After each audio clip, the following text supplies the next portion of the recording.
ਸਾਰੇ ਭੈਣ ਭਰਾਵਾਂ ਨੂੰ ਜੈ ਮਸੀਹ ਦੀ। ਅੱਜ ਦੇ ਵਚਨ ਦਾ ਮਨਨ ਕਰਨ ਤੋਂ ਪਹਿਲਾਂ ਅਸੀਂ ਪ੍ਰਾਰਥਨਾ ਵਿੱਚ ਜਾਵਾਂਗੇ।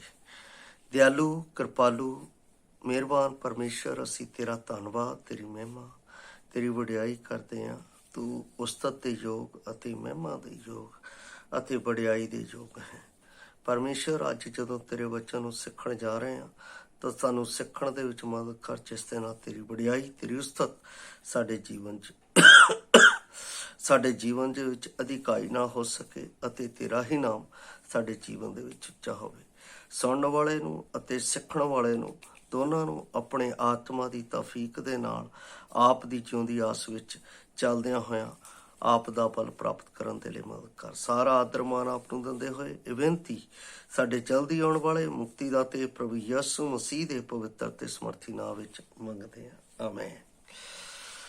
ਪਿਆਰੇ ਅਜ਼ੀਜ਼, ਅਸੀਂ ਲਗਾਤਾਰ ਤੀਸਰੇ ਪਾਠ ਦੇ ਵਿੱਚ ਆ ਚੁੱਕੇ ਹਾਂ ਔਰ ਇਸ ਦਾ ਵਿਸ਼ਾ ਸੀ ਦੁੱਖ ਅਤੇ ਮੁਸੀਬਤਾਂ ਦੇ ਸਮੇਂ ਵਿੱਚ ਅਸੀਂ ਕਿਵੇਂ ਬਚਨ ਵਿੱਚ ਖਲੋ ਸਕਦੇ ਹਾਂ, ਜਿਸ ਦਾ ਮੈਂ ਚੈਪਟਰ ਲਿਆ ਸੀ ਜ਼ਬੂਰ 46 1 ਅਤੇ 2। ਇਹ ਬਹੁਤ ਹੀ ਇੰਪੋਰਟੈਂਟ ਹੈ।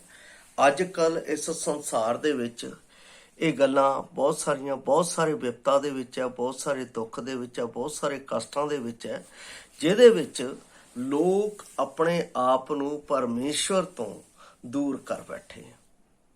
ਸਾਡੇ ਜੀਵਨ ਦੇ ਵਿੱਚ ਅਜਿਹੀਆਂ ਗੱਲਾਂ ਨਹੀਂ ਹੋਣੀਆਂ ਚਾਹੀਦੀਆਂ, ਪਰ ਫਿਰ ਵੀ ਮੈਂ ਲਾਸਟ ਜੋ ਪਿਛਲੇ ਪਾਠ ਦੇ ਵਿੱਚ ਛੱਡਿਆ ਸੀ, ਪੌਲਸ ਦੇ ਜੋ ਤਿਮੋਥਿਉਸ ਨੂੰ ਸਿੱਖਿਆ ਦੇ ਰਿਹਾ, ਉਸ ਨੂੰ ਦੱਸ ਰਿਹਾ ਕਿ ਤੂੰ ਕਿਵੇਂ ਪਰਮੇਸ਼ਰ ਦੇ ਵਚਨ ਦੇ ਵਿੱਚ ਹਰ ਇੱਕ ਮੁਸੀਬਤ ਅਤੇ ਹਰ ਇੱਕ ਦੋਸਤ, ਹਰ ਇੱਕ ਕਸ਼ਟ, ਹਰ ਇੱਕ ਕਲੇਸ਼ ਦੇ ਵਿੱਚ ਵਚਨ ਦੇ ਵਿੱਚ ਖਲੋ ਸਕਦਾ ਹੈ।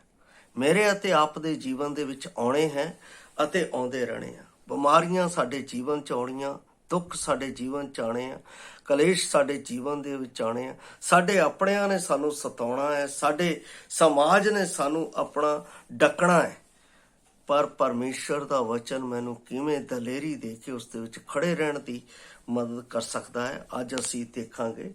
ਔਰ ਪਿਛਲੇ ਵਾਰ ਮੈਂ ਦੇਖਿਆ ਸੀ ਚਾਲ ਚੱਲਣ ਦੇ ਉੱਤੇ, ਔਰ ਇੱਥੇ ਸਾਫ਼ ਤੌਰ ਤੇ ਪੌਲਸ ਰਸੂਲ ਜਿਹੜਾ ਹੈ ਚਾਲ ਚੱਲਣ ਦੀ ਗੱਲ ਕਰਦਾ ਹੈ ਔਰ ਉਹ ਕਹਿੰਦਾ ਹੈ, ਪਰ ਤੈਂ ਮੇਰੀ ਸਿੱਖਿਆ। ਪਹਿਲੀ ਗੱਲ ਅਸੀਂ ਸਿੱਖਿਆ ਦੇਖ ਚੁੱਕੇ ਹਾਂ। ਦੂਸਰੀ ਗੱਲ ਉਹ ਕਹਿੰਦਾ ਹੈ ਚਾਲ ਚੱਲਣ। ਚਾਲ ਚੱਲਣ। ਔਰ ਇਹ ਜਿਹੜਾ ਚਾਲ ਚੱਲਣ ਹੈ, ਇੱਕ ਵਿਸ਼ਵਾਸੀ ਦੇ ਜੀਵਨ ਦੇ ਵਿੱਚ ਮਸਟ ਬੀ ਇੰਪੋਰਟੈਂਟ। ਮੈਂ ਪਿਛਲੀ ਵਾਰ ਇਸ ਨੂੰ ਆਪ ਦੇ ਕੋਲ ਪਹਿਲਾ ਪਤਰਸ ਉਸ ਦਾ 15 ਤੇ 16 ਆਇਤ ਦੇ ਵਿੱਚੋਂ ਮੈਂ ਆਪ ਨੂੰ ਲਿਆ ਸੀ, ਪਰ 15 ਆਇਤ ਦੇ ਵਿੱਚ ਸਾਫ਼ ਤੌਰ ਤੇ ਲਿਖਿਆ, ਸਗੋਂ ਜਿਵੇਂ ਤੁਹਾਡਾ ਸੱਦਣ ਵਾਲਾ ਪਵਿੱਤਰ ਹੈ, ਤੁਸੀਂ ਆਪ ਵੀ ਤਿਵੇਂ ਪਵਿੱਤਰ ਬਣੋ। ਹਰ ਇੱਕ ਕਸ਼ਟ ਅਤੇ ਬਿਮਾਰੀ ਦੇ ਵਿੱਚ ਅਤੇ ਕਲੇਸ਼ ਦੇ ਵਿੱਚ ਸਾਨੂੰ ਇਸ ਯੁੱਗ ਦਾ ਈਸ਼ਵਰ ਔਰ ਸਾਨੂੰ ਇਸ ਪਵਿੱਤਰਤਾ ਤੋਂ ਅਲੱਗ ਕਰਕੇ ਸੰਸਾਰ ਦੇ ਨਾਲ ਆਪਣੇ ਵਿੱਚ ਮਿਲਾਉਣ ਨੂੰ ਤਿਆਰ ਹੈ। ਵਿਰੋਧੀ ਤਾਂ ਸਾਡੇ ਦਰਵਾਜ਼ੇ ਦੇ ਉੱਤੇ ਖੜਾ ਹੈ ਅਤੇ ਉਹ ਦੇਖਦਾ ਹੈ ਕਿ ਕਦੋਂ ਅਸੀਂ ਪਿੱਠ ਫੇਰੀਏ ਤੇ ਕਦੋਂ ਸਾਨੂੰ ਫਾੜ ਖਾਵੇ। ਪਹਿਲਾ ਪਤਰਸ 1:8 ਦੇ ਵਿੱਚ। ਇਸ ਲਈ ਆਪਣੇ ਆਪ ਨੂੰ ਸੁਚੇਤ ਹੁੰਦਿਆਂ ਹੋਇਆ ਪਵਿੱਤਰਤਾ ਦੇ ਵਿੱਚ, ਪਰਮੇਸ਼ਰ ਪਵਿੱਤਰ ਹੈ, ਅਸੀਂ ਇਹ ਜਾਣਦੇ ਹਾਂ। ਜਿਹਨੇ ਸਾਨੂੰ ਪਵਿੱਤਰ ਹੈ, ਉਹਨੇ ਸਾਨੂੰ ਪਵਿੱਤਰਤਾ ਦੇ ਵਿੱਚ ਸੱਦਿਆ ਵੀ ਹੈ। ਇਸ ਗੱਲ ਨੂੰ, ਜੇ ਪਰਮੇਸ਼ਰ ਦੇ ਸੱਚ ਉਹਦੇ ਲੋਕਾਂ ਦੇ ਲਈ ਸੱਚ ਹੋਣਾ ਜ਼ਰੂਰੀ ਹੈ। ਜੇ ਪਰਮੇਸ਼ਰ ਸੱਚ ਹੈ ਤਾਂ ਉਹਦੇ ਲੋਕਾਂ ਦੇ ਵਿੱਚ ਵੀ ਉਹ ਸੱਚ ਹੋਣਾ ਜ਼ਰੂਰੀ ਹੈ। ਮੈਂ ਪਿਛਲੇ ਕੱਲ ਮੇਰੇ ਆਪਣੇ ਪਿਆਰੇ ਅਜ਼ੀਜ਼ ਮੈਨੂੰ ਮਿਲੇ, ਜਿਨ੍ਹਾਂ ਦੇ ਨਾਲ ਮਤਲਬ ਕਿ ਮੈਂ ਆਪਣਾ ਇਲਾਜ ਕਰਦਾ ਜਾਂ ਟ੍ਰੀਟਮੈਂਟ ਕਰਦਾ। ਉਹਨਾਂ ਨਾਲ ਮੇਰੀ ਗੱਲਬਾਤ ਹੋਈ ਤਾਂ ਕੱਲ ਮੈਂ ਬੈਠਾ ਸੀ ਕਿਸੇ ਕਾਰਨ ਦੇ ਨਾਲ, ਔਰ ਉਹ ਡਾਕਟਰਸ ਨੇ ਉਹ ਮੇਰੇ ਕੋਲ ਆਏ, ਮੈਂ ਉਹਨਾਂ ਦੇ ਨਾਲ ਬੈਠਾ ਸੀ ਤਾਂ ਉਹਨਾਂ ਨੇ ਗੱਲ ਕੀਤੀ।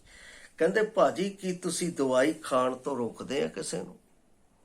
ਮੈਂ ਕਿਹਾ ਬਾਈਬਲ ਤਾਂ ਇਸ ਤਰ੍ਹਾਂ ਦਾ ਕੋਈ ਸਾਨੂੰ ਸੰਦੇਸ਼ ਨਹੀਂ ਦਿੰਦੀ ਕਿ ਤੁਸੀਂ ਦਵਾਈ ਖਾਓ ਜਾਂ ਨਾ ਖਾਓ, ਪਰ ਬਾਈਬਲ ਇਹ ਦੱਸਦੀ ਹੈ ਕਿ ਦਵਾਈ ਜਿਹੜੀ ਹੈ ਉਹ ਪਰਮੇਸ਼ਰ ਦਾ ਇੱਕ ਇਲਾਜ ਹੈ ਜੋ ਮੇਰੇ ਅਤੇ ਆਪ ਦੇ ਜੀਵਨ ਦੇ ਵਿੱਚ ਹੈ। ਪਰ ਜੇ ਉਹਦੀ ਕਿਰਪਾ ਹੋ ਜਾਏ ਭਲਕੇ ਤਾਂ ਬਹੁਤ ਵਧੀਆ ਹੈ। ਅਸੀਂ ਪਰਮੇਸ਼ਰ ਨੂੰ ਆਰਡਰ ਨਹੀਂ ਦੇ ਸਕਦੇ। ਜੋ ਕੁਝ ਵੀ ਪਰਮੇਸ਼ਰ ਨੇ ਮੇਰੇ ਜੀਵਨ ਦੇ ਲਈ ਕੀਤਾ ਹੈ, ਅੱਛਾ ਕੀਤਾ ਹੈ, ਬਾਈਬਲ ਇਹ ਦੱਸਦੀ ਹੈ। ਔਰ ਪਰਮੇਸ਼ਰ ਨੇ ਕਿਹਾ ਚੰਗਾ ਹੈ, ਬੁਰਾ ਨਹੀਂ ਹੈ। ਦਵਾਈ ਖਾਣ ਦੇ ਨਾਲ ਜੇ ਤੁਸੀਂ ਚੰਗੇ ਹੋ ਰਹੇ ਹੋ ਤਾਂ ਪਰਮੇਸ਼ਰ ਨੂੰ ਮਾੜਾ ਲੱਗੇਗਾ ਜਾਂ ਮੈਨੂੰ ਮਾੜਾ ਲੱਗੇਗਾ, ਕਿਸੇ ਨੂੰ ਮਾੜਾ ਨਹੀਂ। ਇਹ ਸੰਘਰਸ਼ ਹੈ ਸਾਡੇ ਜੀਵਨ ਦੇ ਵਿੱਚ। ਔਰ ਕਈ ਇਹੋ ਜਿਹੇ ਆਪਣਾ ਵਿਸ਼ਵਾਸੀ ਜਾਂ ਕਈ ਅਜਿਹੇ ਪਰਮੇਸ਼ਰ ਦੇ ਦਾਸ ਜਿਹੜੇ ਦਵਾਈ ਖਾਣ ਤੋਂ ਰੋਕ ਦਿੰਦੇ ਆ। ਮੈਂ ਵਚਨ ਦੇ ਆਧਾਰ ਤੇ ਕਹਿੰਦਾ ਉਹ ਸਰਾਸਰ ਗਲਤ ਹੈ। ਪੌਲਸ ਤਿਮੋਥੀਅਸ ਨੂੰ ਸਾਫ਼ ਰੀਤੀ ਨਾਲ ਆਪਣੇ ਵਚਨ ਦੇ ਵਿੱਚ ਕਹਿੰਦਾ ਹੈ ਕਿ ਜੇ ਤੈਨੂੰ ਦੁੱਖ ਹੋਵੇ, ਤਕਲੀਫ ਹੋਵੇ ਤਾਂ ਮੈਡੀਸਨ ਲੈ ਲਿਆ ਕਰ। ਔਰ ਜਦੋਂ ਹਿਜ਼ਕੀਆ ਬਿਮਾਰ ਹੋਇਆ ਸੀ ਤਦ ਉਹਨੂੰ ਪਰਮੇਸ਼ਰ ਨੇ ਦੱਸ ਦਿੱਤਾ ਸੀ ਤੂੰ ਮਰ ਜਾਣਾ ਹੈ। ਉਹ ਜਦੋਂ ਪਰਮੇਸ਼ਰ ਦੇ ਕੋਲ ਬੱਬਾ ਮਾਰ ਮਾਰ ਕੇ ਰੋਂਦਾ ਹੈ, ਆਪਣੇ ਸਾਰੇ ਕੰਮ ਦੱਸਦਾ ਹੈ ਕਿ ਮੈਂ ਕਿੱਦਾਂ ਤੇਰੇ ਨਾਲ ਵਫਾਦਾਰੀ ਦੇ ਵਿੱਚ ਚੱਲਿਆ, ਤਦ ਹਜੇ ਨਾਤਾਨ ਨਵੀਂ ਬਾਹਰ ਵੀ ਨਹੀਂ ਗਿਆ ਹੁੰਦਾ। ਉਹਨੂੰ ਕਹਿੰਦਾ ਹੈ ਜਾ ਮੁੜ ਜਾ ਕੇ ਉਹਨੂੰ ਕਹਿ ਤੂੰ ਨਾ ਮਰੇਗਾ, ਪਰ ਤੇਰੇ ਬਿਮਾਰੀ ਦਾ ਇਲਾਜ ਹੋ ਜਾਏਗਾ। ਤੂੰ ਅੰਜੀਰ ਦਾ ਲੇਪ ਲੈ ਕੇ ਉਹਨਾਂ ਜ਼ਖਮਾਂ ਤੇ ਲਾਈ, ਤੂੰ ਚੰਗਾ ਹੋ ਜਾਏਗਾ। ਔਰ ਮੈਂ ਜਾਣਦਾ ਹਾਂ ਕਿ ਉਹ 15 ਸਾਲ ਉਸ ਇਲਾਜ ਦੇ ਨਾਲ ਜੀਵਿਤ ਰਿਹਾ। ਸਾਡੇ ਵਿਸ਼ਵਾਸ ਦੇ ਉੱਤੇ ਕਿਸੇ ਵੀ ਪ੍ਰਕਾਰ ਦਾ ਪ੍ਰਸ਼ਨ ਚਿੰਨ੍ਹ ਨਹੀਂ ਆਉਣਾ ਚਾਹੀਦਾ। ਮੁਸੀਬਤ ਕਿੱਦਾਂ ਦੀ ਵੀ ਆ ਜਾਏ ਉਸ ਦੇ ਨਾਲ ਅਸੀਂ ਫਾਈਟ ਕਰਨੀ ਹੈ, ਲੜਨਾ ਹੈ, ਯੁੱਧ ਕਰਨਾ ਹੈ। ਵਿਸ਼ਵਾਸੀ ਦਾ ਜਦ ਤੱਕ ਪ੍ਰਭੂ ਨਹੀਂ ਆ ਜਾਂਦਾ ਇਸ ਸੰਸਾਰ ਦੇ ਵਿੱਚ ਇੱਕ ਯੁੱਧ ਹੈ। ਉਸ ਯੁੱਧ ਦੇ ਵਿੱਚ ਲੜਨਾ ਹੈ। ਉਸ ਯੁੱਧ ਦੇ ਵਿੱਚ ਮੇਰਾ ਚਾਰਿੱਤਰ ਕੀ ਹੈ। ਮੈਂ ਕਿਸੇ ਨੂੰ ਵੀ ਸ਼ਾਰੀਰਿਕ ਇਮੋਸ਼ਨ ਦੇ ਨਾਲ ਨਹੀਂ ਜਿੱਤਣਾ। ਮੈਂ ਪਰਮੇਸ਼ਰ ਦੇ ਵਚਨ ਦੇ ਵਾਕ ਦੇ ਨਾਲ ਪਰਮੇਸ਼ਰ ਦੇ ਵੱਲੋਂ ਹੋ ਕੇ ਉਸ ਨੂੰ ਜਿੱਤਣਾ ਹੈ। ਜਦੋਂ ਮੈਂ ਆਪਣੇ ਆਪ ਦੀ ਲੜਾਈ ਦੇ ਵਿੱਚ ਜਿੱਤਣ ਦੀ ਕੋਸ਼ਿਸ਼ ਕਰਦਾ ਹਾਂ ਤਾਂ ਮੈਂ ਹਾਰ ਜਾਂਦਾ, ਮੇਰੇ ਅੱਗੇ ਨਿਰਾਸ਼ਾ ਆ ਜਾਂਦੀ ਹੈ। ਜਦੋਂ ਮੈਂ ਪਰਮੇਸ਼ਰ ਦੇ ਵਚਨ ਦੇ ਵਿੱਚ ਹੋ ਕੇ ਯੁੱਧ ਕਰਦਾ, ਉਸ ਦੀ ਪਵਿੱਤਰਤਾ ਦੇ ਵਿੱਚ ਹੋ ਕੇ ਯੁੱਧ ਕਰਦਾ, ਉਸ ਦੇ ਪਵਿੱਤਰ ਚਾਲ ਚੱਲਣ ਦੇ ਵਿੱਚ ਹੋ ਕੇ, ਤਾਂ ਪਰਮੇਸ਼ਰ ਮੇਰੀ ਮਦਦ ਕਰਦਾ ਹੈ। ਇਹੋ ਗੱਲ ਪੌਲਸ ਤਿਮੋਥੀਅਸ ਨੂੰ ਦੱਸ ਰਿਹਾ ਹੈ। ਔਰ ਇਹ ਬੜੀ ਸਾਫ਼ ਗੱਲ ਹੈ। ਪਵਿੱਤਰਤਾ ਜਦੋਂ ਪਰਮੇਸ਼ਰ ਲਈ ਹਵਾਲਾ ਦਿੱਤਾ ਜਾਂਦਾ ਹੈ, ਜਦੋਂ ਅਸੀਂ ਪਵਿੱਤਰਤਾ ਦਾ ਪਰਮੇਸ਼ਰ ਦੇ ਨਾਮ ਦਾ ਹਵਾਲਾ ਕਲੀਸਿਆ 'ਚ ਬਾਹਰ ਜਾਂ ਕਿਸੇ ਵੀ ਜਗ੍ਹਾ ਦੇ ਉੱਤੇ ਦਿੰਦੇ ਆ, ਤਾਂ ਉਸ ਦਾ ਪੂਰਨ ਸ਼ੁੱਧਤਾ ਅਤੇ ਸਿੱਧਤਾ ਅਤੇ ਸੰਪੂਰਨਤਾ ਅਤੇ ਬੁਰਾਈ ਦੀ ਅਲੈਹਦਗੀ ਦਾ ਹਵਾਲਾ ਦਿੱਤਾ ਜਾਂਦਾ ਹੈ। ਇਹਦਾ ਮਤਲਬ ਅਸੀਂ ਇਹ ਚੀਜ਼ਾਂ ਮਤਲਬ ਜਦੋਂ ਆਪਣੇ ਜੀਵਨ 'ਚ ਲੈ ਕੇ ਚੱਲਦੇ ਆ, ਸੰਸਾਰ ਨੂੰ ਛੱਡ ਦਿੰਦੇ ਆ, ਸੰਸਾਰ ਦੀਆਂ ਗੱਲਾਂ ਨੂੰ ਛੱਡ ਦਿੰਦੇ ਆ, ਉਹਦੇ ਨਾਲ ਕੰਪਰੋਮਾਈਜ਼ ਕਰਨਾ ਬੰਦ ਕਰ ਦਿੰਦੇ ਆ, ਤਦ ਮੇਰੇ ਜੀਵਨ 'ਚ ਪਰਮੇਸ਼ਰ ਦੀ ਸੱਚੀ ਪਵਿੱਤਰਤਾ ਦੁੱਖ ਅਤੇ ਕਸ਼ਟਾਂ ਦੇ ਵਿੱਚ ਮੈਨੂੰ ਜਿੱਤ ਪ੍ਰਾਪਤ ਕਰਨ ਦੇ ਲਈ ਮੇਰੀ ਮਦਦ ਕਰਦੀ ਹੈ। ਪੌਲਸ ਦੇਖੋ ਕਿੰਨੇ ਅੱਛੇ ਤਰੀਕੇ ਦੇ ਨਾਲ ਤਿਮੋਥੀਅਸ ਨੂੰ ਇਹ ਗੱਲ ਸਮਝਾ ਰਿਹਾ ਹੈ। ਉਹ ਫਿਰ ਕਹਿੰਦਾ ਹੈ ਜਦੋਂ ਪਵਿੱਤਰਤਾ ਪਰਮੇਸ਼ਰ ਦੇ ਲੋਕਾਂ ਤੇ ਲਾਗੂ ਹੁੰਦੀ ਹੈ ਤਾਂ ਇਹ ਨੈਤਿਕ ਤੌਰ ਤੇ ਸ਼ੁੱਧ ਹੋਣਾ, ਆਤਮਿਕ ਤੌਰ ਤੇ ਸੰਪੂਰਨ ਹੋਣਾ ਅਤੇ ਸੰਸਾਰ ਦੇ ਧਰਮੀ ਢੰਗਾਂ ਤੋਂ ਆਜ਼ਾਦ ਅਤੇ ਪਿਆਰ ਅਤੇ ਸੇਵਾ ਦੀ ਆਰਾਧਨਾ ਲਈ ਕੁਧਰਮੀ ਢੰਗ ਤੋਂ ਅੱਡ ਹੋਣ ਦਾ ਵਿਚਾਰ ਹੈ। ਇਹ ਮੇਰੇ ਜੀਵਨ ਦੇ ਵਿੱਚ ਹੋਣਾ ਚਾਹੀਦਾ ਹੈ।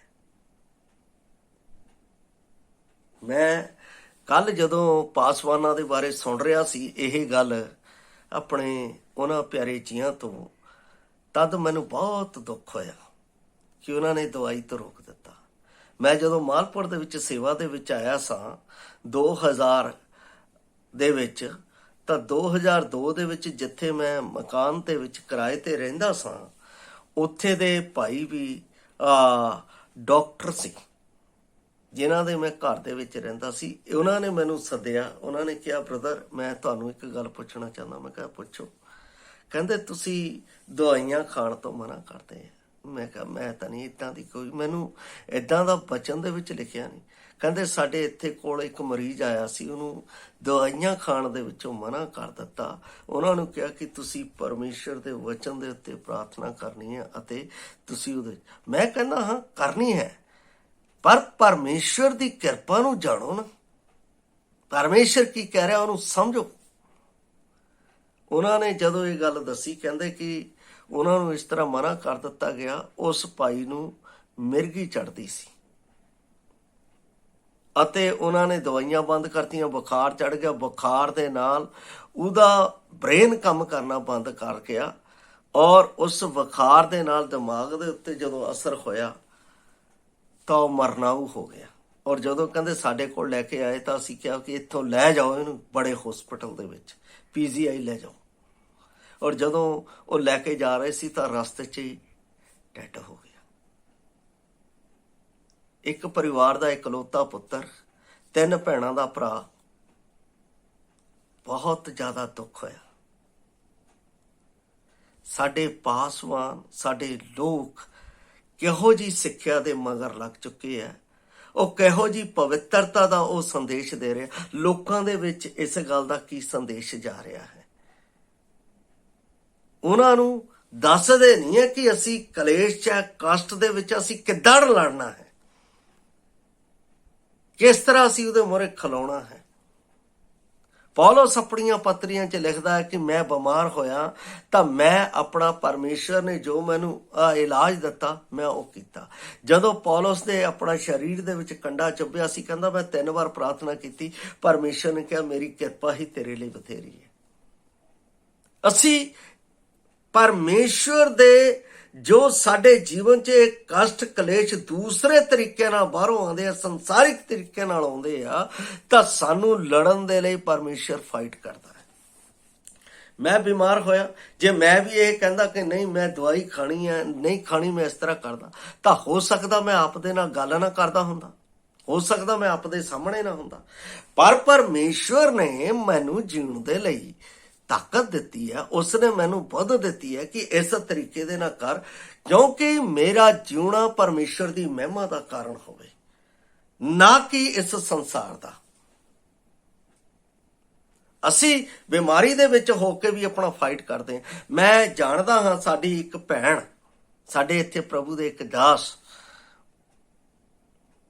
ਉਹਨਾਂ ਨੂੰ ਜਦੋਂ ਬਜ਼ੁਰਗੀ ਅਵਸਥਾ ਦੇ ਵਿੱਚ ਪਤਾ ਲੱਗਿਆ ਕਿ ਤੁਸੀਂ ਕੈਂਸਰ ਪੀੜਿਤ ਹੋ, ਉਹਨਾਂ ਨੇ ਫਾਈਟ ਕੀਤੀ ਉਹਦੇ ਨਾਲ, ਪਰ ਲੇਕਿਨ ਹਾਰ ਨਹੀਂ ਮੰਨੀ। ਅੰਤ ਤੱਕ ਉਸ ਦਾ ਉਪਚਾਰ ਵੀ ਕਰਦੇ ਰਹੇ ਔਰ ਪਰਮੇਸ਼ਰ ਦੇ ਵਚਨ ਦੇ ਨਾਲ ਲੋਕਾਂ ਨੂੰ ਇਨਕਰੇਜ ਵੀ ਕਰਦੇ ਰਹੇ ਕਿ ਇਹ ਸਰੀਰ ਹੈ, ਮਿੱਟੀ ਹੈ, ਇੱਕ ਦਿਨ ਅਸੀਂ ਇਸ ਨੂੰ ਮਿੱਟੀ ਦੇ ਵਿੱਚ ਮਿਲਣਾ। ਪਰ ਪਰਮੇਸ਼ਰ ਦਾ ਆਤਮਾ, ਪਰਮੇਸ਼ਰ ਦਾ ਦਿੱਤਾ ਹੋਇਆ ਸਾਡੇ ਵਿੱਚ ਜੋ ਅੰਸ਼ ਹੈ, ਉਹ ਪਰਮੇਸ਼ਰ ਦੇ ਨਾਲ ਮਿਲੇਗਾ।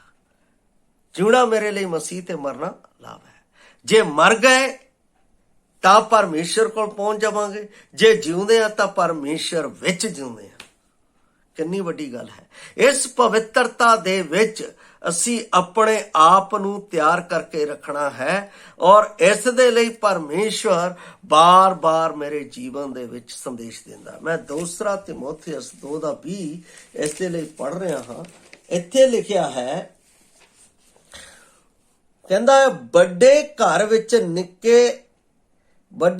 ਵਿੱਚ ਨਿਰੇ ਸੋਨੇ ਚਾਂਦੀ ਹੀ ਦੇ ਭਾਂਡੇ ਨਹੀਂ, ਸਗੋਂ ਕਾਠ ਅਤੇ ਮਿੱਟੀ ਦੇ ਵੀ ਹੁੰਦੇ ਹਨ, ਕਈ ਆਦਰ ਦੇ ਅਤੇ ਕਈ ਨਰਾਦਰ ਦੇ ਕੰਮ ਲਈ ਹੋਏ ਹੁੰਦੇ ਹਨ। ਮੇਰੇ ਚਾਲ ਚੱਲਣ ਦੇ ਵਿੱਚ ਹੁਣ ਜਿਨ੍ਹਾਂ ਨੇ ਤਾਂ ਇਹ ਗੱਲ ਕਹੀ, ਕੱਲ ਆਪਣਾ ਮੈਂ ਸੁਣ ਰਿਹਾ ਸੀ ਤਾਂ ਉਹਨਾਂ ਨੇ ਦੱਸਿਆ ਕਿ ਕਿਸ ਤਰ੍ਹਾਂ ਕਿ ਉਹਨਾਂ ਨੇ ਆਪਣਾ ਕਿਹਾ, ਮੈਂ ਆਪਣਾ ਉਹਨਾਂ ਨੂੰ ਬੁਲਾ ਕੇ ਫਿਰ ਟ੍ਰੀਟਮੈਂਟ ਦਿੱਤਾ, ਉਹ ਠੀਕ ਹੋ ਗਏ, ਕਿਉਂਕਿ ਉਹਨਾਂ ਦੀ ਮਾਨਸਿਕਤਾ, ਸੋਚਣ ਦੀ ਵਿਧੀ ਖਤਮ ਹੋ ਰਹੀ ਸੀ। ਔਰ ਉਸ ਤੋਂ ਬਾਅਦ ਦੁਬਾਰਾ ਜਦੋਂ ਉਹਨਾਂ ਨੇ ਉੱਥੇ ਜਾਣਾ ਬੰਦ ਕਰਤਾ, ਟ੍ਰੀਟਮੈਂਟ ਕਰਤਾ, ਉਹ ਬੜੀ ਵਧੀਆ ਆਪਣਾ ਲੜਕੀ ਹੋ ਗਈ। ਉਸ ਤੋਂ ਬਾਅਦ ਦੁਬਾਰਾ ਸ਼ੀ ਇਜ਼ ਮੈਰਿਡ, ਉਹ ਵਿਵਾਹਿਤ ਸੀ। ਉਹ ਦੁਬਾਰਾ ਜਦੋਂ ਆਪਣਾ ਫੇਰ ਉਹਨਾਂ ਕੋਲ ਆਏ ਤਾਂ ਉਹਨਾਂ ਨੂੰ ਪੁੱਛਿਆ, ਉਹ ਦਿਖਾਈ, ਕਹਿੰਦੇ ਆਪਣਾ ਹੁਣ ਇੱਕ ਹੋਰ ਪਾਸਟਰ ਹੈ ਅੰਮ੍ਰਿਤਸਰ ਦੇ ਵਿੱਚ, ਉਹਨੇ ਵੀ ਕਿਹਾ ਦਵਾਈ ਨਹੀਂ ਖਾਣੀ, ਉਹਨਾਂ ਨੇ ਬੰਦ ਕੀਤੀ। ਦੇਖੋ, ਲੋਕਾਂ ਨੂੰ ਪਰਮੇਸ਼ਵਰ ਦੇ ਵਚਨ ਦੇ ਨਾਲ ਨਿੰਦਾ ਦਾ ਕਾਰਨ ਨਾ ਬਣਾਓ। ਜੋ ਕੁਝ ਵੀ ਹੈ ਉਸ ਨੂੰ ਪਰਮੇਸ਼ਵਰ ਦੀ ਇੱਛਾ ਦੇ ਉੱਤੇ ਸੁੱਟ ਦਿਓ। ਤੁਹਾਡੇ ਚਾਲ ਚੱਲਣ ਦੇ ਉੱਤੇ ਕੋਈ ਦੋਸ਼ੀ ਉਂਗਲ ਨਾ ਲਾਵੇ। ਯੂ ਆਰ ਦਾ ਹੋਲੀ। ਪਰਮੇਸ਼ਵਰ ਨੇ ਤੁਹਾਨੂੰ ਪਵਿੱਤਰ ਕੀਤਾ ਹੈ ਆਪਣੀ ਕਾਰਜ ਦੇ ਲਈ, ਆਪਣੀ ਸੇਵਾ ਦੇ ਲਈ। ਆਪਣੇ ਮਨ ਦੇ ਵਿਚਾਰ ਨਾ ਇਸ ਵਚਨ ਦੇ ਨਾਲ ਜੋੜੋ। ਬਾਈਬਲ ਦੇ ਵਿੱਚ ਲਿਖਿਆ ਹੈ, ਇੱਕ ਇੱਕ ਸ਼ਬਦ ਦਾ ਪਰਮੇਸ਼ਵਰ ਤੁਹਾਡੇ ਨਿਆਂ ਕਰੇਗਾ। ਇਸ ਲਈ ਪੌਲਸ ਵੀ ਇੱਥੇ ਕਹਿ ਰਿਹਾ ਹੈ, ਚਾਹੇ ਕਿੰਨੇ ਵੀ ਕਲੇਸ਼ ਹੋਣ, ਕਿੰਨੇ ਵੀ ਕਸ਼ਟ ਹੋਣ, ਤੂੰ ਸਿੱਖਿਆ ਅਤੇ ਚਾਲ ਚੱਲਣ ਵਿੱਚ ਪਵਿੱਤਰ ਬਣੀ। ਔਰ ਇਹ ਪਵਿੱਤਰਤਾ ਦਾ ਚਿੰਨ੍ਹ, ਇਹ ਪਵਿੱਤਰਤਾ ਦਾ ਕਾਰਜ ਪਰਮੇਸ਼ਵਰ ਨੇ ਮੇਰੇ ਜੀਵਨ ਵਿੱਚ ਧਰਿਆ ਹੈ। ਪਵਿੱਤਰਤਾ ਬੁਰਾਈ, ਜਿਹੜੀ ਪਵਿੱਤਰਤਾ ਹੈ ਉਹ ਬੁਰਾਈ ਤੋਂ ਸਿਰਫ ਬਚਣਾ ਹੀ ਨਹੀਂ, ਇੱਕ ਧਾਰਮਿਕਤਾ ਦੀ ਭਾਲ ਕਰਨਾ ਵੀ ਹੈ। ਕਸ਼ਟ ਅਤੇ ਕਲੇਸ਼ਾਂ ਤੋਂ ਬਚਣਾ ਹੀ ਨਹੀਂ, ਬਲਕਿ ਪਰਮੇਸ਼ਰ ਦੇ ਪ੍ਰੇਮ ਦੇ ਨੇੜੇ ਜਾਣਾ ਵੀ ਹੈ। ਪਰਮੇਸ਼ਰ ਦੀ ਸੱਚਾਈ ਦੇ ਵਿੱਚ ਸਥਿਰ ਖੜੇ ਰਹਿਣਾ ਵੀ ਹੈ ਚਾਲ ਚੱਲਣ ਦੇ ਵਿੱਚ। ਮੈਨੂੰ ਅੱਜ ਤੱਕ ਕਿਸੇ ਵੀ ਕਲੀਸਿਆ ਦੇ ਵਿਅਕਤੀ ਨੇ ਜਾਂ ਸਾਡੇ ਆਪਣਾ, ਮੈਂ ਜਿੱਥੇ ਵੀ ਜਾਂਦਾ, ਉਹਨਾਂ ਨੇ ਕਦੇ ਵੀ ਇਹ ਗੱਲ ਨਹੀਂ ਕਹੀ, ਭਾਜੀ ਅਸੀਂ ਆਪਣਾ ਤੁਹਾਡੇ ਵਚਨ ਤੋਂ ਆਹ ਗੱਲ ਸੁਣੀ ਹੈ ਤਾਂ ਸਾਨੂੰ ਦੁੱਖ ਬੜਾ ਹੋਇਆ। ਨਹੀਂ, ਇਹੋ ਜੀ ਗੱਲ ਸਾਡੇ ਜੀਵਨ ਦੇ ਵਿੱਚ ਹੋਣੀ ਨਹੀਂ ਚਾਹੀਦੀ, ਬਲਕਿ ਵਚਨ ਦੇ ਨਾਲ ਉਹਨਾਂ ਨੂੰ ਉਤਸ਼ਾਹ ਅਤੇ ਜਿਉਣ ਦੀ ਤਾਕਤ ਮਿਲਣੀ ਚਾਹੀਦੀ ਹੈ। ਜੇ ਮੇਰੇ ਆਪਣਾ ਉਪਦੇਸ਼ ਤੋਂ, ਮੇਰੀ ਆਪਣਾ ਗੱਲਬਾਤ ਤੋਂ, ਮੇਰੇ ਬੋਲਣ ਤੋਂ, ਮੇਰੇ ਚੱਲਣ ਤੋਂ, ਮੇਰੇ ਹਰ ਇੱਕ ਕਾਰਜ ਤੋਂ ਉਹਨਾਂ ਨੂੰ ਨਫ਼ਰਤ ਪੈਦਾ ਹੋ ਰਹੀ ਹੈ, ਤਾਂ ਮੇਰੀ ਪਵਿੱਤਰਤਾ ਦੇ ਵਿੱਚ ਪ੍ਰਸ਼ਨ ਚਿੰਨ੍ਹ ਲੱਗਿਆ ਹੋਇਆ ਹੈ। ਬਾਈਬਲ ਦੇ ਵਿੱਚ ਜਦੋਂ ਮੈਂ ਇਹ 4 ਵਚਨ ਪੜ੍ਹਦਾ ਤਾਂ ਇਹਦੇ ਵਿੱਚ ਬੜੀ ਸਾਫ਼ ਤੌਰ ਤੇ ਲਿਖਿਆ ਕਈ ਵਿਅਕਤੀਆਂ ਦੇ ਜੀਵਨ ਦੇ ਬਾਰੇ। ਉਹ ਸੱਚਾਈ ਨੂੰ ਜਾਣਦੇ ਵੀ ਆ, ਤਾਂ ਵੀ ਉਹ ਸੱਚਾਈ ਦੇ ਪਿੱਛੇ ਨਹੀਂ ਚੱਲਦੇ। ਕਿਉਂ ਨਹੀਂ ਚੱਲਦੇ? ਕਿਉਂਕਿ ਉਹਨਾਂ ਨੂੰ ਮਨਪਸੰਦ, ਉਹਨਾਂ ਦੇ ਜੀਵਨ ਦੇ, ਉਹਨਾਂ ਦੇ ਮਤਲਬ ਕਿ ਵਿਚਾਰਾਂ ਦੇ ਅਨੁਸਾਰ ਉਹ ਸੰਗਤ ਨਹੀਂ ਹੁੰਦੀ ਹੈ। ਉਹ ਉਸ ਸੰਗਤ ਦੇ ਵਿੱਚ ਜਾਣਾ ਚਾਹੁੰਦੇ ਆ ਜਿਸ ਦੇ ਵਿੱਚ ਸਰੀਰਕ ਇਮੋਸ਼ਨ ਵੀ ਹੋਣ। ਮੈਂ ਸਰੀਰ ਦੇ ਵਿਰੋਧ ਦੇ ਵਿੱਚ ਨਹੀਂ, ਪਰ ਸਰੀਰ ਨੂੰ ਪ੍ਰਭੂ ਦੀ ਮਹਿਮਾ ਦੇ ਲਈ ਇਸਤੇਮਾਲ ਕਰੋ। ਸਰੀਰ ਨੂੰ ਪ੍ਰਭੂ ਦੀ ਮਹਿਮਾ ਦੇ ਲਈ ਦੇ ਦਿਓ। ਸਰੀਰ ਨੂੰ ਪਵਿੱਤਰਤਾ ਦੇ ਵਿੱਚ ਪਰਮੇਸ਼ਰ ਦੇ ਸਨਮੁਖ ਰੱਖ ਦਿਓ, ਤਾਂ ਪਰਮੇਸ਼ਰ ਉਸ ਦਾ ਬਾਖੂਬੀ ਤੁਹਾਡੇ ਜੀਵਨ 'ਚ ਇਸਤੇਮਾਲ ਕਰੇਗਾ ਅਤੇ ਹਰ ਇੱਕ ਤੁਹਾਡੇ ਜੀਵਨ ਦੇ ਬਾਰੇ ਇੱਕ ਅੱਛੀ ਗਵਾਹੀ ਦੇਵੇਗਾ। ਸਮਝ ਆਈ?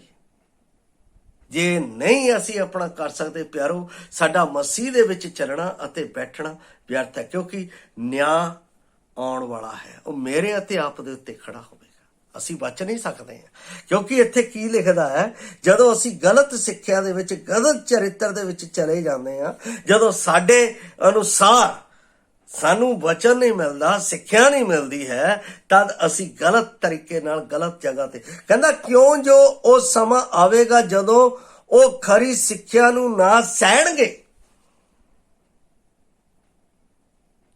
ਆ ਜਗ੍ਹਾ ਜਗ੍ਹਾ ਦੇਖ ਰਹੇ ਹੋ, ਮੈਂ ਚਮਤਕਾਰ ਦੇ ਵਿਰੋਧ ਦੇ ਵਿੱਚ ਨਹੀਂ ਹਾਂ, ਪਰ ਮੈਂ ਕਹਿੰਦਾ ਹਾਂ ਚਮਤਕਾਰ ਪਰਮੇਸ਼ਵਰ ਕੋਲ ਹੈ। ਉਹ ਆਪਣੀ ਇੱਛਾ ਦੇ ਅਨੁਸਾਰ, ਮੇਰੀ ਇੱਛਾ ਦੇ ਅਨੁਸਾਰ ਨਹੀਂ। ਅਬਰਾਹਮ ਵੀ ਆਪਣੀ ਇੱਛਾ ਦੇ ਅਨੁਸਾਰ ਕੁਝ ਨਹੀਂ ਕਰਦਾ ਸੀ, ਜੋ ਪਰਮੇਸ਼ਰ ਕਹਿੰਦਾ ਸੀ ਉਹ ਕਰਦਾ ਸੀ। ਦਾਊਦ ਦੇ ਜੀਵਨ 'ਚ ਵੀ ਇਸੇ ਤਰ੍ਹਾਂ ਪਰਮੇਸ਼ਰ ਦੇ ਜਿੰਨੇ ਵੀ ਭਗਤ ਹੋਏ, ਪਤਰਸ ਹੋਇਆ, ਯਹੋਨਾ ਹੋਇਆ, ਯਾਕੂਬ ਹੋਇਆ, ਪੌਲਸ ਹੋਇਆ, ਤਿਮੋਥਿਉਸ, ਇਹਨਾਂ ਨੇ ਕਿਤੇ ਵੀ ਆਪਣੇ ਜੀਵਨ ਦੇ ਵਿੱਚ ਆਪਣੀ ਇੱਛਾ ਨੂੰ ਅੱਗੇ ਨਹੀਂ ਰੱਖਿਆ, ਸਾਵੇਂ ਪਰਮੇਸ਼ਰ ਦੀ ਇੱਛਾ ਨੂੰ ਅੱਗੇ ਰੱਖ ਕੇ ਉਹਦੇ ਅੱਗੇ ਕਾਰਜ ਕੀਤਾ। ਪੌਲਸ ਨੇ ਇਹ ਨਹੀਂ ਕਿਹਾ ਕਿ ਮੇਰੇ ਜੀਵਨ 'ਚ ਮੌਤ ਨਾ ਆਵੇ। ਜੋ ਪ੍ਰਭੂ ਯਿਸੂ ਮਸੀਹ ਦਾ ਜੀਵਨ ਚਰਿੱਤਰ ਸੀ ਉਹੀ ਉਹਨਾਂ ਨੇ ਪ੍ਰਗਟ ਕੀਤਾ। ਅਸੀਂ ਕਸ਼ਟਾਂ ਤੇ ਦੁੱਖਾਂ, ਇਸੇ ਕਰਕੇ ਤਾਂ ਮੈਂ ਪੜ੍ਹਿਆ ਪਿੱਛੇ ਤਿਮੋਥੀਅਸ ਦੇ ਵਿੱਚ, ਜਿੰਨੇ ਮਸੀਹ ਯਿਸੂ ਵਿੱਚ ਹਨ ਉਹ ਸਭ ਸਤਾਏ ਜਾਣਗੇ। ਜਿਹੜਾ ਕਹਿੰਦਾ ਤੁਹਾਡੇ ਜੀਵਨ 'ਚ ਦੁੱਖ ਨਹੀਂ ਆਣਾ, ਸਮਝ ਲਓ ਧੋਖੇਬਾਜ਼ ਹੈ ਅਤੇ ਉਹ ਤੁਹਾਡੇ ਜੀਵਨ ਦੇ ਵਿੱਚ ਤੁਹਾਨੂੰ ਧੋਖੇ ਦੇ ਨਾਲ ਆਹੇਰ ਕਰਨ ਦੀ ਕੋਸ਼ਿਸ਼। ਇਹ ਹੈ ਇਮੋਸ਼ਨ। ਪਰਮੇਸ਼ਰ ਇਮੋਸ਼ਨਲ ਗੱਲਾਂ ਨਹੀਂ ਕਰਦਾ ਹੈ, ਯਾਦ ਰੱਖਣਾ। ਪਰਮੇਸ਼ਰ ਦਾ ਵਚਨ ਵੀ ਇਮੋਸ਼ਨਲ ਗੱਲਾਂ ਨਹੀਂ ਕਰਦਾ। ਪਰਮੇਸ਼ਰ ਦਾ ਵਚਨ ਆਗਿਆਕਾਰੀਤਾ, ਸੱਚਾਈ ਅਤੇ ਪ੍ਰੇਮ ਦੇ ਵਿੱਚ ਬਣੇ ਰਹਿਣ ਦੀਆਂ ਗੱਲਾਂ ਕਰਦਾ ਹੈ। ਕਿ ਅਸੀਂ ਉਹਦੇ ਵਿੱਚ ਖੜੇ ਆ? ਜੇ ਖੜੇ ਆ ਤਾਂ ਪਰਮੇਸ਼ਰ ਜ਼ਰੂਰ ਮੈਨੂੰ ਆਪਣੇ ਨਾਲ। ਇਸ ਕਰਕੇ ਉਹ ਕਹਿੰਦਾ ਹੈ ਕਿ ਉਹਦਾ ਮਤਲਬ ਇਹ ਨਹੀਂ ਹੈ ਕਿ ਅਸੀਂ ਪਰਮੇਸ਼ਰ ਦੀ ਪਵਿੱਤਰਤਾ ਨੂੰ ਛੱਡ ਕੇ ਆਪਣੇ ਚਾਲ ਚੱਲਣ ਨੂੰ ਸੰਸਾਰ ਦੇ ਨਾਲ ਲਿਪਤ ਕਰ ਦਈਏ। ਉਹ ਤੋਂ ਬਾਅਦ ਲਿਪਤ ਹੋ ਕੇ ਕਹੀਏ ਜੈ ਮਸੀਹ ਦੀ ਭਾਜੀ, ਜੈ ਮਸੀਹ ਦੀ ਭੈਣ ਜੀ। ਗਲਤ ਹੈ ਇਹ ਸਿੱਖਿਆ, ਔਰ ਇਹ ਸਾਡੇ ਜੀਵਨ ਦੇ ਵਿੱਚ ਕਸ਼ਟਾਂ ਦੇ ਵਿੱਚ, ਦੁੱਖਾਂ ਦੇ ਵਿੱਚ ਜੀਣ ਦਾ ਸਿਸਟਮ ਹੀ ਗਲਤ ਹੈ। ਅਸੀਂ ਬਹੁਤ ਸਾਰੇ ਆਪਣਾ ਇਸ ਤਰ੍ਹਾਂ ਉੱਥੇ ਕੰਮ ਨਹੀਂ ਹੋ ਰਿਹਾ ਏਦਾਂ, ਚਲੋ ਉਸ ਜਗ੍ਹਾ ਦੇ ਉੱਤੇ ਜਾ ਕੇ ਚਲੀਏ। ਜਿੱਥੇ ਤੁਹਾਨੂੰ ਸੱਚਾਈ ਮਿਲਦੀ ਹੈ, ਸਿੱਧਤਾ ਮਿਲਦੀ ਆ, ਉੱਥੇ ਜਾਣ ਦੀ ਕੋਸ਼ਿਸ਼ ਕਰੋ ਤਾਂ ਕਿ ਤੁਹਾਡਾ ਚਰਿੱਤਰ ਪਵਿੱਤਰਤਾ ਦੇ ਵਿੱਚ ਬਣਿਆ ਰਹੇ, ਸੰਸਾਰ ਤੋਂ ਅੱਡ। ਬਾਈਬਲ ਦੇ ਵਿੱਚ ਮਤਲਬ ਹੈ ਸੰਸਾਰ ਤੋਂ ਅੱਡ ਹੋਣਾ। ਨਵਾਂ ਜਨਮ ਲੈ ਲਿਆ ਤਾਂ ਇਹਦਾ ਮਤਲਬ ਮੈਂ ਸੰਸਾਰ ਤੋਂ ਵੱਖਰਾ ਹੋ ਗਿਆ। ਜੇ ਫੇਰ ਮੈਂ ਕੋਈ ਕਹਿੰਦਾ ਕਰ ਲਓ, ਕੋਈ ਗੱਲ ਨਹੀਂ, ਪ੍ਰਾਰਥਨਾ ਕਰਕੇ ਕਰੋ, ਹੋ ਜਾਏਗਾ। ਬਾਈਬਲ ਦੇ ਵਿੱਚ ਅਜਿਹਾ ਕੋਈ ਸਿਸਟਮ ਜਾਂ ਅਜਿਹਾ ਕੋਈ ਵਚਨ ਇਸਤੇਮਾਲ ਨਹੀਂ ਕੀਤਾ ਗਿਆ। ਜੇ ਕੋਈ ਇਸ ਤਰ੍ਹਾਂ ਕਰ ਰਿਹਾ ਹੈ, ਗਲਤ ਹੈ। ਉਹ ਤੁਹਾਡੇ ਜੀਵਨ ਨੂੰ ਨਾਸ਼ ਕਰਨ ਦੇ ਲਈ ਉਸ ਪਾਸੇ ਨੂੰ ਲੈ ਕੇ ਜਾ ਰਿਹਾ। ਇਸ ਲਈ ਮੇਰੇ ਪਿਆਰੋ, ਚਰਿੱਤਰਤਾ ਨੂੰ ਪਵਿੱਤਰਤਾ ਦੇ ਵਿੱਚ ਪਰਮੇਸ਼ਵਰ ਦੇ ਨਾਲ ਬਣਾ ਕੇ ਰੱਖੋ ਤਾਂ ਤੁਸੀਂ ਜ਼ਰੂਰ ਦੁੱਖ, ਕਸ਼ਟ ਅਤੇ ਕਲੇਸ਼ ਅਤੇ ਵਿਪਤਾ ਦੇ ਵਿੱਚੋਂ ਬਚ ਨਿਕਲੋਗੇ ਅਤੇ ਪਰਮੇਸ਼ਵਰ ਤੁਹਾਡੀ ਮਦਦ ਕਰੇਗਾ। ਜਿਸ ਤਰ੍ਹਾਂ ਉਸਨੇ ਅਯੂਬ ਦੀ ਮਦਦ ਕੀਤੀ, ਜਿਸ ਤਰ੍ਹਾਂ ਉਸਨੇ ਅਬਰਾਹਮ ਦੀ ਮਦਦ ਕੀਤੀ, ਜਿਸ ਤਰ੍ਹਾਂ ਉਸਨੇ ਯਹੋਸ਼ਾਫਾਟ ਦੀ ਮਦਦ ਕੀਤੀ, ਜਿਸ ਤਰ੍ਹਾਂ ਉਸਨੇ ਹਿਜ਼ਕਿਯਾ ਰਾਜਾ ਦੀ ਮਦਦ, ਉਹ ਤੁਹਾਡੀ ਵੀ ਮਦਦ ਕਰੇਗਾ। ਜਿਸ ਤਰ੍ਹਾਂ ਉਸਨੇ ਪੌਲਸ ਦੀ ਮਦਦ ਕੀਤੀ, ਜਿਸ ਤਰ੍ਹਾਂ ਪਤਰਸ ਅਤੇ ਯਹੋਨਾ ਦੀ ਮਦਦ ਕੀਤੀ, ਉਹ ਤੁਹਾਡੀ ਵੀ ਮਦਦ ਕਰੇਗਾ। ਤੁਹਾਨੂੰ ਛੱਡੇਗਾ ਨਹੀਂ, ਕਿਉਂਕਿ ਉਹਦਾ ਵਾਅਦਾ ਹੈ ਕਿ ਯੁੱਗ ਦੇ ਅੰਤ ਤੱਕ ਸਦਾ ਮੈਂ ਤੁਹਾਡੇ ਨਾਲ ਹਾਂ। ਪ੍ਰਭੂ ਆਪ ਨੂੰ ਇਸ ਵਚਨ ਦੇ ਨਾਲ ਬਰਕਤ ਦੇਵੇ। ਕੱਲ ਅਸੀਂ ਫੇਰ ਦੂਸਰੇ ਇਸੇ ਦੇ ਵਿੱਚੋਂ ਆਪ ਦੇ ਨਾਲ ਮੈਂ ਮਿਲਾਂਗਾ। ਉਸ ਤੋਂ ਬਾਅਦ ਹੈ ਮਨਸ਼ਾ, ਨੀਚਾ, ਧੀਰਜ, ਪ੍ਰੇਮ।